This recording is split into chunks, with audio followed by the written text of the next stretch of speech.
আসসালামু আলাইকুম, কেমন আছেন সবাই? আশা করি সবাই অনেক ভালো আছেন। আমিও আলহামদুলিল্লাহ অনেক ভালো আছি। গ্রীষ্মকালে আম মাখা খাবো না তা তো কখনোই হয় না। আজকে অনেকদিন পর নানু বাড়ি গেছিলাম, আর এবার নানু বাড়িতে কিন্তু অনেক আম হয়েছিল, আর তাই আমি ভাবলাম যে কয়েকটা আম পেড়ে একটু আম মাখা করি। তাই আমরা কিন্তু চলে গেছিলাম আম পাড়তে। কয়েকদিন ধরে কিন্তু আমার প্রচুর পরিমাণে আম মাখা খেতে ইচ্ছা করতেছিল, তাই ভাবলাম আজকেই না হয় আম মাখাটা করে ফেলি। আর এখানে আম পাড়তে এসে দেখি গাছের নিচে কয়েকটা পাকা আম পড়ে আছে, তাও আবার পোকা ধরা। আর এই পোকা ধরা আমগুলো কিন্তু এখন খাওয়া যাবে না। তারপর আমি কিন্তু আম মাখা করার জন্য দুটো আম পেড়ে নিয়েছিলাম। আর আমার কিন্তু কাঁচা আম মাখা অনেক ফেভারিট। আর আমার কিন্তু এখানে কাঁচা আম দুটো দেখেই লোভ লাগতেছিল।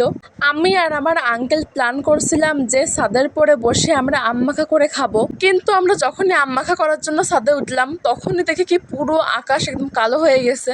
মানে একটু পরেই বৃষ্টি নামবে। বৃষ্টি নামুক, ঝড় নামুক, তুফান নামুক, আমি কিন্তু আজকে আম মাখা করেই ছাড়বো। আর তারপর কিন্তু আমি ছাদের মধ্যেই আম মাখা করতে বসে পড়েছিলাম। আর তারপর কিন্তু আমি দুটা আম, দুটা কাঁচামরিচ আর দুটা লেবু পাতা ভালো মতো ধুয়ে নিচ্ছিলাম। আম মাখার ভিতর লেবু পাতা অ্যাড করলে কিন্তু অনেক সুন্দর একটা ঘ্রাণ আসে। তারপর কিন্তু আমি আম দুটোকে ভালো মতো কেটে নিচ্ছিলাম।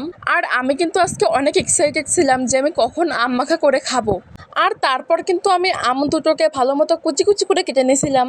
আর তারপর কিন্তু আমি একটা পাত্রের মধ্যে দুটো মরিচ কুচি করে নিয়েছিলাম। তারপর আমি দিয়ে দিলাম স্বাদ মতো লবণ। তারপর আমি দিয়ে দিলাম স্বাদ মতো চিনি। আর তারপর আমি হাত দিয়ে লবণ, চিনি এবং মরিচটাকে ভালো মতো মাখিয়ে নিচ্ছিলাম।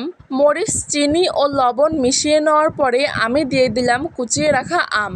আর তারপর কিন্তু আমি আমটাকে ভালো মতো মাখিয়ে নিচ্ছিলাম। আর আমার যে এতটা পরিমাণে লোভ লাগতেছিল যা বলার মতো না। আর আমি তো শুধু ভাবছিলাম কখন আমি আমটাকে টেস্ট করব যে কেমন হয়েছে খেতে। আর তারপর কিন্তু আমি আম মাখার ভিতর দিয়ে দিছিলাম দুটো লেবু পাতা। আর এখন আমি ফাইনালি আম মাখাটা টেস্ট করব যে কেমন হয়েছে খেতে। আশা করি অনেক ভালো হয়েছে। আজকের ভ্লগটা ছিল এই পর্যন্তই। সবাই সুস্থ থাকবেন, ভালো থাকবেন। আল্লাহ হাফেজ, বাই বাই।